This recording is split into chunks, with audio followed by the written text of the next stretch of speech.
हनुमान आणि अर्जुन या दोन्हीमध्ये डिफरन्स काय होता? तर हनुमान हा श्रीरामचंद्रांचा दास होता आणि अर्जुन हा श्रीकृष्णाचा मित्र होता. जो दोन्हीमधला डिफरन्स आहे तो नीट लक्षात घ्या. हनुमान रामाने काहीही सांगून दे, ते बरोबर आहे चुकीचं आहे काही संबंध नाही, मी पूर्ण ऐकणार. आणि अर्जुन हा बरोबर आहे का चूक आहे याबद्दल कायम कृष्णापुढं शंका मांडत होता.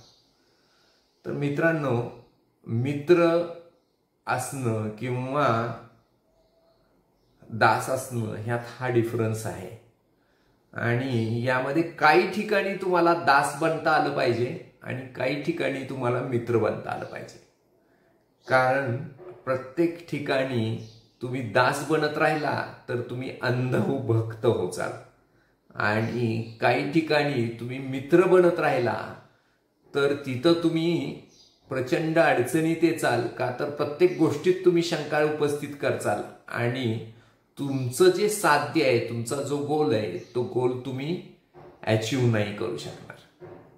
त्यामुळं हनुमान आणि अर्जुन दोन्ही बनता आलं पाहिजे. फक्त हनुमानच नाही बनायचं किंवा फक्त अर्जुनच नाही बनायचं, हे तितकंच इम्पॉर्टंट. थँक्यू.